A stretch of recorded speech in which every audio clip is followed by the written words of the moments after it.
Welcome to the Success Scenario. I'm your host, Dustin Abrego. On the Success Scenario, we meet and hear from current LCC students, people just like you, who have faced challenges, why they chose LCC, and how they turned their situation into a successful one.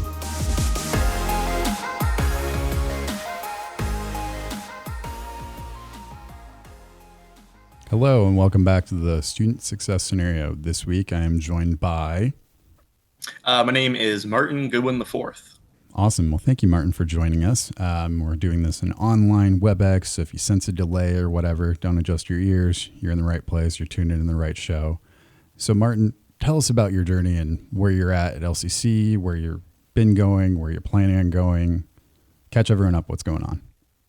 So, essentially, I have been going to LCC for a potent 5 years. Yes, that's been... a little longer than I originally anticipated. Originally, I was going to go for about 2 years, and then transfer to a university. But, life be life. That happened. So I started in about 2017. That was actually the year I graduated high school. So I immediately went from high school to LCC. And, from there, it's been 5 long years. And I eventually, instead of just transferring right away, I ended up getting my associate's degree. Awesome. What degree did you graduate with then? I got a degree in physics and engineering. Okay. All right. So what do you plan now that so you haven't done the ceremony, but you've been awarded the degree and stuff. So you haven't done the formalities maybe of things, but you have the degree and that's you now. What do you plan to do with this moving forward?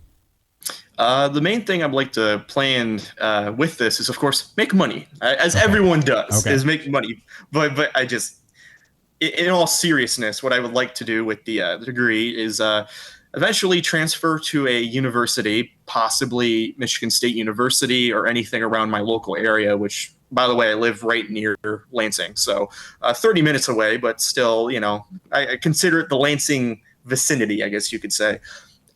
Essentially, I plan on going to a university and hopefully getting some sort of master's in astronomy. Oh, okay. Astronomy. What about astronomy with physics and other things really speaks to you? Is that you see yourself in the classroom teaching? Is that you see yourself working? I feel like that's usually government involvement, but I guess my understanding of physics and stars and stuff is you either work for the government or you teach, which I know there's probably a lot more out there that I don't know, but what does that look like for you?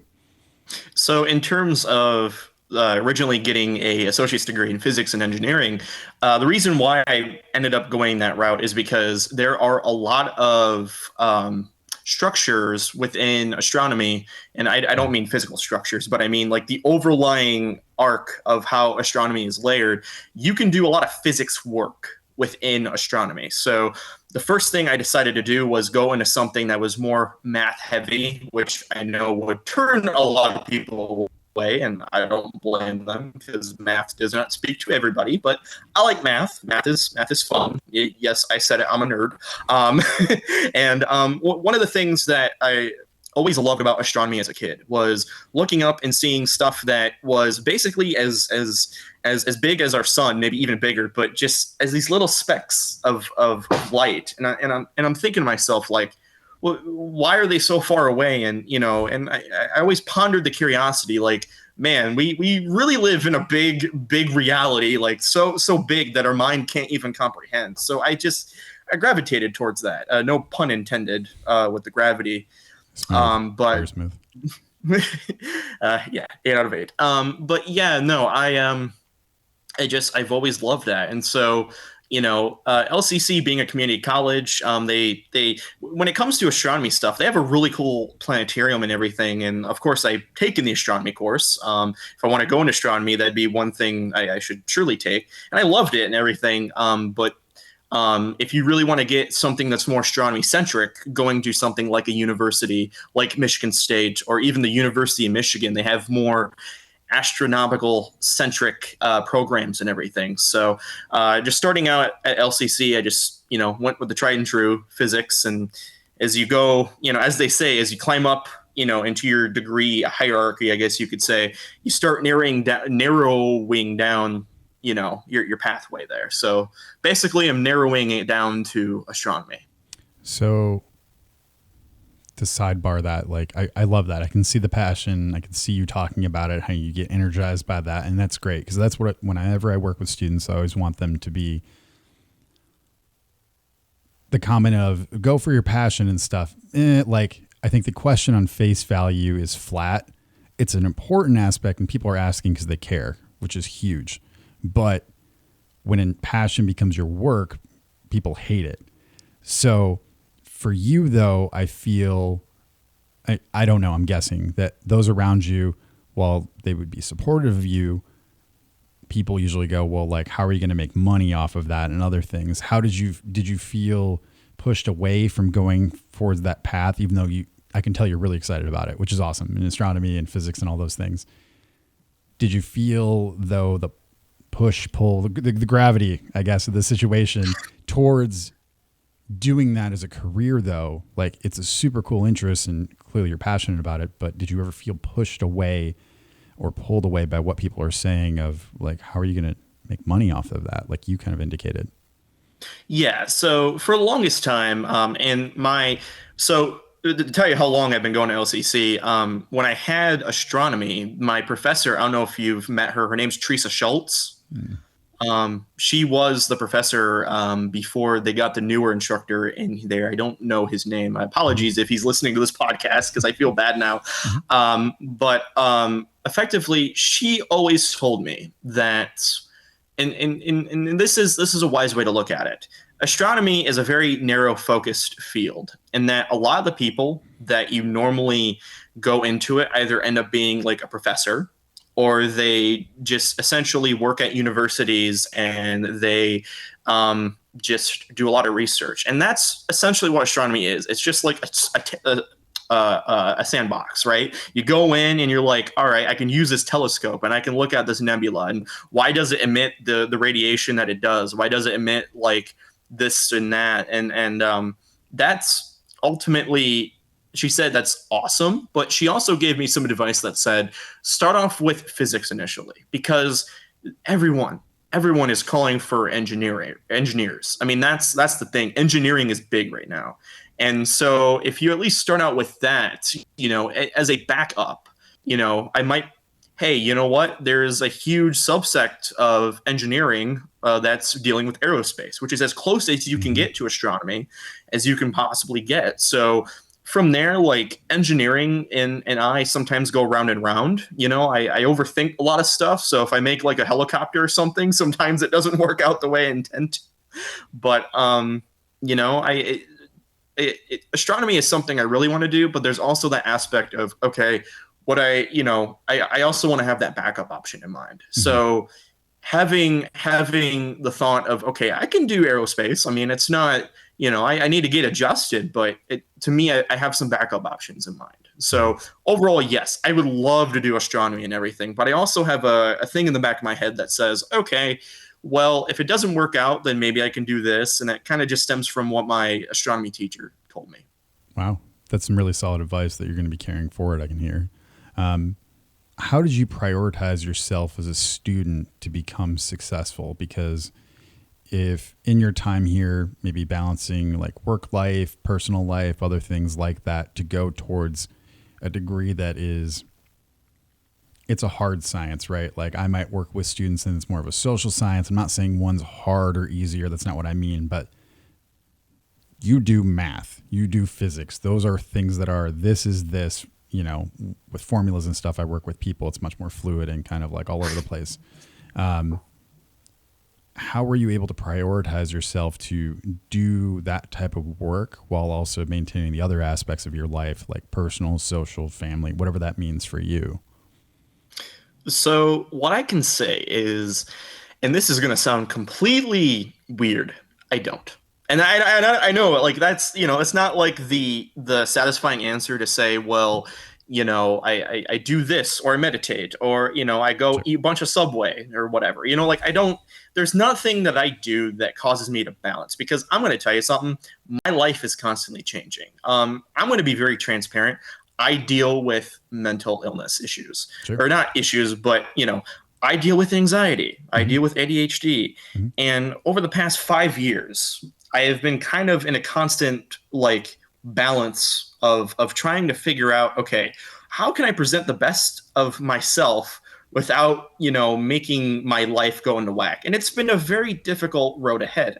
I've been essentially undiagnosed for about 20 years. When I first started taking my medication, everything was when I was about 20 years old. Ironically, when COVID-19 hit, so that everything kind of happened at once, and so because of that, I it's there's not one thing that I can say. What I can say is how I organize myself is that I'm doing the best that I can. It's not a one shoe fits all sort of thing. I've when I started LCC, I basically it did not go well. I started in my first semester, and I basically was like, "Holy mother of peanut butter!" Right? That's the word I'm looking for. Peanut butter. Essentially, it was something that I panicked, I freaked out on, and it didn't go the way that I intended. And then as time went on, I realized I can go at my own pace. I can go at the speed that I feel comfortable at.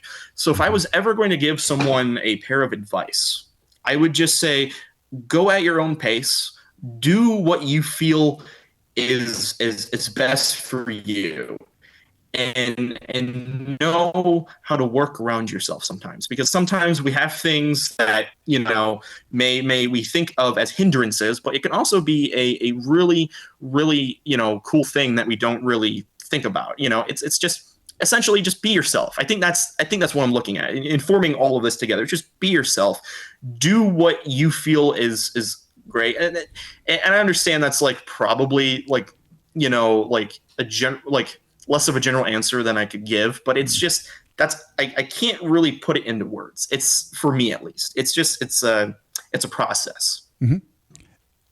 And that's great. And I loved all of the things that you said. And thank you for sharing all those different aspects. And clearly you're working with professionals to work out what that means for you of those different things, which is great. I love that. And that's important. Other people that are listening or watching need to be aware of that too. That you're not alone while you're trying to navigate those things, right? I think you're not giving yourself enough credit and saying you couldn't put it into words, because I think you did put it into words. You put it into your own words. And sometimes that question that I ask really fumbles people up. Every time I meet with students, I go, I don't know is an okay answer, and you don't need to have your whole life picked out in this moment. And they're like, okay. And then even when I ask, they'll be like, well, I want, and I was like, so is that an I don't know? And they're like, yes. And I was like, okay, that's cool. Like, it's okay. You definitely put it into words. And the only thing I'd push back on, because I don't like the phrase personally, and this is like a personal niche, because everything you said was great and perfect and on point, is when people say, just be yourself. The wording of that means I want, like if someone said, just be yourself, the advice that they're giving in that moment is be yourself the way I know you now, which is your best version of yourself. Does that kind of make sense? So I agree with you totally, but in the sense of be yourself is, I think what you elaborated to was take stock of who you are, recognize that it's not one size fits all peanut butter. I'm just going to say peanut butter because I love peanut butter in general. So it made me laugh when you said that. Take stock of who you are. It's not one size fits all. And then be okay with where you're at and what you're doing. So I would maybe elaborate what you said, because it's good advice overall. So hopefully that makes sense. Yeah, I think that's a really good way of putting it. Like you said, being yourself could mean a totally different amount of things. It could mean that being yourself at a certain point in time, but as humans, we're constantly changing, we're constantly evolving. So that's a really better way to put it in saying that. This is my career, so I try really hard. I'm glad that you think it's okay.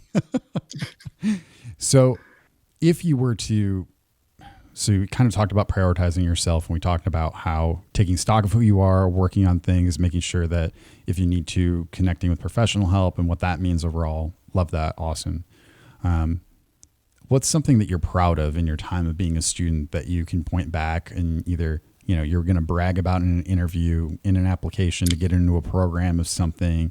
And it doesn't have to be an assignment. It could be anything, something during your time as a student that you've been like, yeah, I really knocked that out of the park. I really did great on that. Or I'm proud of this thing. There was in my physics class a lab report that we had to do. Well, being physics here at LCC, it is a very group-oriented course. Mm-hmm. So essentially, you got to get to know everybody, mm-hmm. and because those are going to be your partners, your friends, your co-workers for the entire semester. I mean, that's just kind of how it went. And for, I believe it was Physics 1 when I was taking, no, it was Physics 2. Well, regardless, it was one of the physics courses. And I remember when it came to the lab reports, everyone was always... They tried to put only so much on paper to where it was like, okay, I put effort into it, but I didn't put a lot of effort, which, I can sort of kind of jive with, because, when you're doing that, but you're also trying to understand the concepts, because physics, even I will admit it, it's very hard. Mm-hmm. It's not, I don't have the perfect grades from physics either, so I can get it. I understand. But I remember one of the lab reports that we did, we almost got done with writing up the final report, but it was one of those things where it was like, all right, well, who's gonna get it to take home today? And I was just the person that took it home. And I believe the report that we did wasn't like the tried and true lab report. It was more so like an informal thing where you just kind of have to put only so much on there, and then the instructor will be like, okay, well, we'll take it. I think that's why people kind of rush those, because there was only a certain few reports that were technically considered actual lab reports. But I don't know. I just consider them all lab reports because it's just easier to, kind of organize in my head. Mm-hmm. But for this one, I sat down and I'm like, okay, how do I just write this out? Because, everyone tries to write out too little. But then you also don't want to write like 10 pages, because mm-hmm. obviously you can save that for the bigger assignments. So what I did was I had the mindset, how do I explain physics to a 5-year-old? And I'm like, okay, well, that would be a very difficult task. But just having that mindset, right? How can I put this in words that somebody could kind of understand, but also realize that my physics teacher is going to read it too. So you don't want to simplify it too much, but you also want to make it, clean and nice to read. So I sat down and I actually wrote this out. I didn't type it. I didn't do what heathens do nowadays and type it on their computers. I'm joking, by the way. I'm a heathen too. Sometimes I type things. We're on a video call, so you're fine. Yeah. Yeah. But, yeah. So when it came right down to it, I wrote it out, and, I put in like the symbols, and I made some like nice drawings and everything. Like I felt proud of that. And then after it was all said and done, we all got like a 10 out of 10 on it. Wow. So I was very proud of it, and I still have it to this day. Cause I'm like yeah, baby, I did the work. I did the work. What was the problem or the assignment or the experiment or the other thing for the report? If I remember correctly, and it's been a while, so my brain's kind of working overtime right now. Essentially, I believe it was trying to find the speed of a particle inside of I think it was like the speed of an electron or something. Okay. If I remember correctly, again, I might be wrong, sure. But it was the speed of some sort of object. Okay. If I remember correctly. And we were just trying to finish up some of the last minute calculations and then just write, what we did and stuff like that. Cool. Have you ever seen, I forget which channel puts it out, but they explain it at 5 different levels. It's on a YouTube video, and they'll explain it to people like a grade schooler to a high schooler, a college student, and then I think to like a PhD student, and it's like the premier expert in a thing, and one of them is like astrophysicist or whatever, and they explain it at different levels. I just think it's the coolest thing, is because I hope that I'm able to, when I work with students or whatever you do for a career, hopefully that people are able to explain at those different points, because I work with people that have never been to college, and I work with people that have done postdoctoral, fellowships and other stuff. And I feel like that communication for me is like the epitome of my job. So I would check that out if you haven't at some point. Oh yeah, I've seen some content from their channel. It's actually really cool seeing how different people explain certain things on different levels. It's Yeah. I think one of those videos was about gravity, and it was like, That's what the one. Yeah. It was gravity, because I think explaining like, well, it goes down, but like scaling that up to people that understand it or other things can get out of hand pretty quick. Yeah. So if we were to pivot to some of the things that you know now, and I think you kind of hit on these points earlier, which is totally good. What would you tell first semester you what you know now at this point, having graduated and done things like that? What I would definitely tell him is that just don't give up. I think the big thing was when I got into college, I was very down on myself. I felt stressed. I just got out of high school and I actually had a really good GPA, and I was like, all right, well, college shouldn't be, college, and then going in my first semester, it was a wake up call, and I went through a lot. So for me, I would just tell them, just keep swimming, just keep swimming. Mm-hmm. So from what you kind of indicated earlier, do you think it was you trying to fit yourself into a mold that doesn't fit for Martin? Is it that, I've made this discussion, I've probably repeated this every episode, every interview, where K through 12, we're like, okay, do this at this time, do this at this time, eat at this time when the bell goes off, as if you're Pavlov's dog and you have to do all this stuff. And then we go to college and we go, okay, do it at your own pace, see you later. And you're like, but what's the bell telling me to do? Do you think it was you trying to fit in the mold? Do you think it was that like more rigorous structure for things, or what do you think it was for you? Because I went through something similar, so I feel where you're coming from. Yeah, no, I think for me going into LCC and having that college kind of freedom, that's definitely one of the things that might have drove me to kind of not do as well as I would have hoped. Because again, yeah, I had a structure, I had a framework, and then when you go into that college, it's like, okay, hey, Syria, and you're like, what do I do? Like, what's going on? Like, is there going to be a sign in the sky that tells me what to do? Because, right.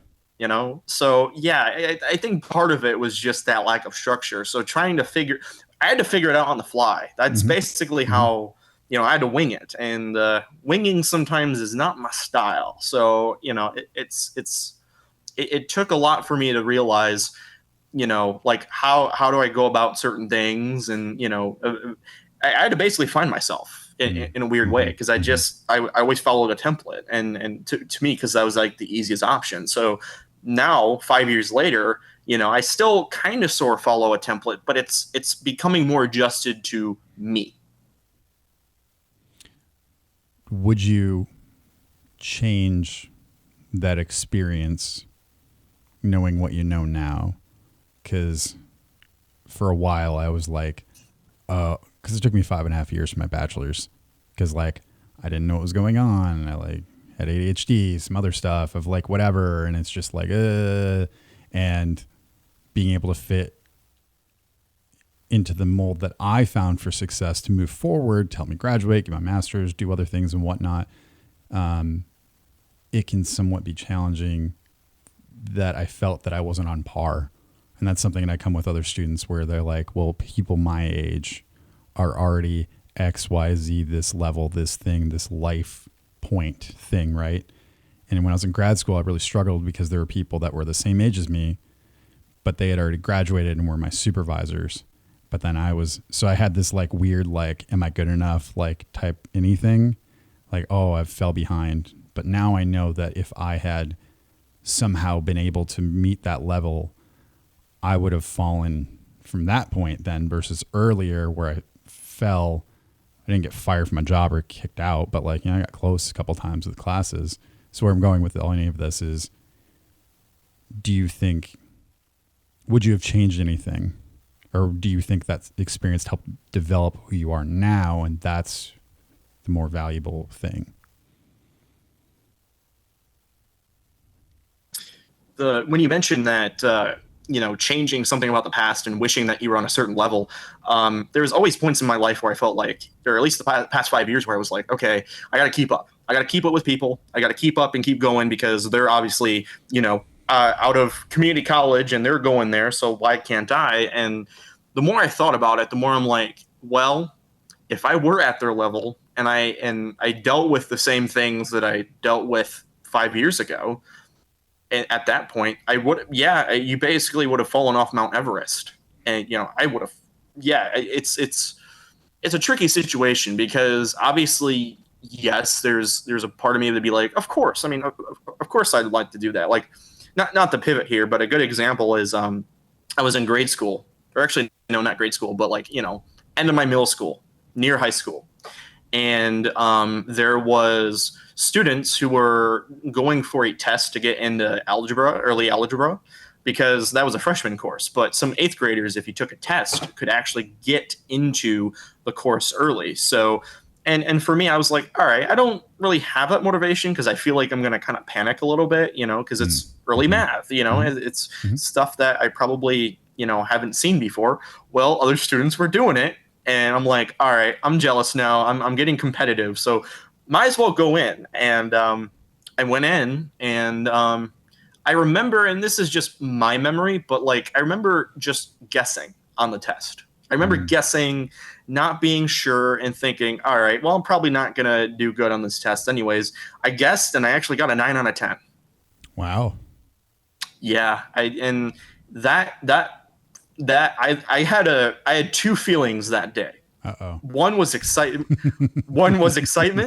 but one was dread because I'm thinking to myself, okay, if I did good on this test, but I technically don't know what I just, did, how am I going to kind of survive in this course? And so the first couple times when I went into that course, I felt kind of like, okay, you're talking about something that was covered in eighth grade math, and yet I've never seen that before in my life. So how can I, move forward? And I guess in that moment, I just kind of did what I had to do. And that, granted, I adapted in that situation a little bit better than college. But in that case, that was a positive. But that was, I kind of consider that luck, I guess, in my point of view. Like okay. for me, like sure. I was lucky in that sense.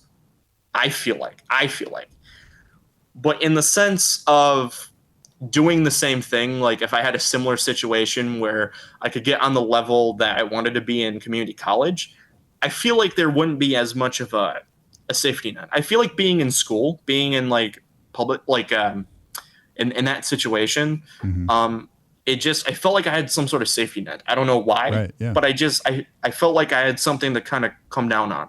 When you're pushed in kind of adult life and when you're going into college, it felt like I had no safety net. So I would effectively, I would have more anxiousness and I'd freak out a little bit more. So I feel like in this situation, if something similar happened, honestly, I'm kind of glad I didn't push myself to go farther than I already did because, I just didn't want to fall as much, and again, thinking back to that situation that I described, part of the reason why I pushed myself a little bit more than I wanted to was just because of that situation. But then as things turned around, I'm like, okay, I need, this is different from regular school because you're an adult here. Or at least that's how I felt. So I'm like, okay, there's less of that safety net. Do you feel more confident overall in yourself now with whatever the next thing is, right? Because you've had that experience? Because for me, it's like I feel as though I've grown in capacity to where I kind of know where the lines are of where, like, if I go a little too much or if I push myself or, now I'm able to be like, can I turn that in on this day versus this day because like XYZ, whatever. And I feel for one empowered and I know what my limit is. Cause like, yes, I can just keep saying yes, but I'll like burn out. And I know that now. Do you feel that you are more confident in your own abilities or like grown in capacity, or what do you think it is for you now for when you look ahead at other challenges? I do think I've grown. I think I've grown to the point where I kind of understand a little bit more about myself. To kind of give some context, when I first found out I had anxiety, it was essentially a thing where this is going to be a unique analogy, but my personal self was locked inside the trunk of a car, and my body was just moving, like like actually steering the car. I was in fight or flight mode, as they say. I didn't really feel like I had control of my actions. I felt like I was just on a runaway car, not really doing much. I was just in survival mode. And so after I started kind of putting the pieces together, I started figuring more about myself and who I am, instead of just trying to be like, okay, just survive another day by having another piece of pizza or doing this or that. And I think the more I learned about myself, the more I became, in some cases, confident, because I realized, I other people have been through what I've been through. I've connected to some people who have had similar experiences, and it makes me feel better to know that I'm not alone. I mean, heck, you even mentioned it. You've had some similar experiences with ADHD. Yeah. So it's something that I feel more comfortable with talking about, and mainly embracing too, because that to me is just the fact that I'm not the only one that goes through it. And I think from that level, I've gotten that confidence where I'm like, okay, I can talk about this, but I also have that self-confidence in myself to go forward and do stuff.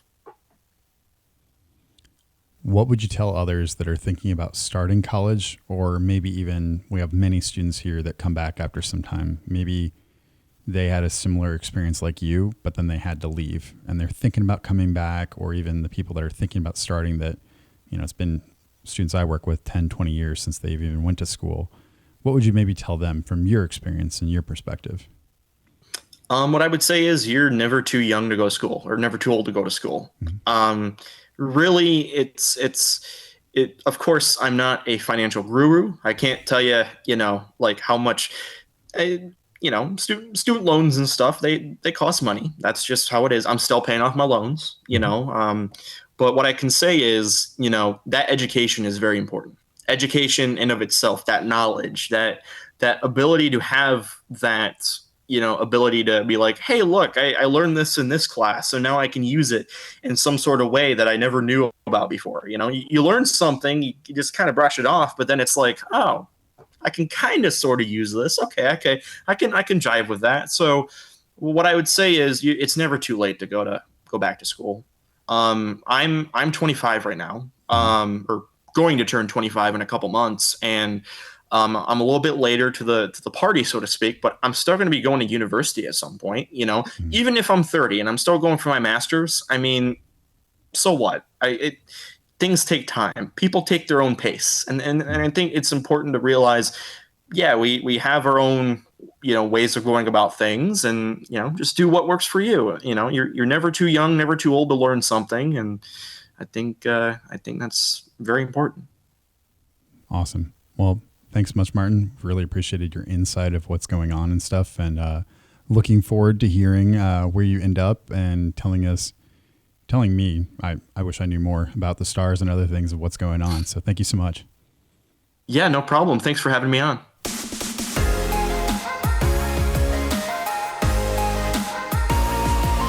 Thank you for taking time out of your day to listen to the Success Scenario. You can listen to this episode and past episodes anytime online at lccconnect.org. The Success Scenario is a program dedicated to inspiring students towards a path of success.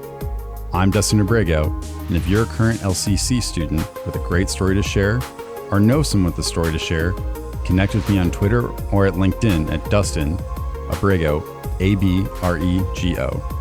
Until next time, success starts with you.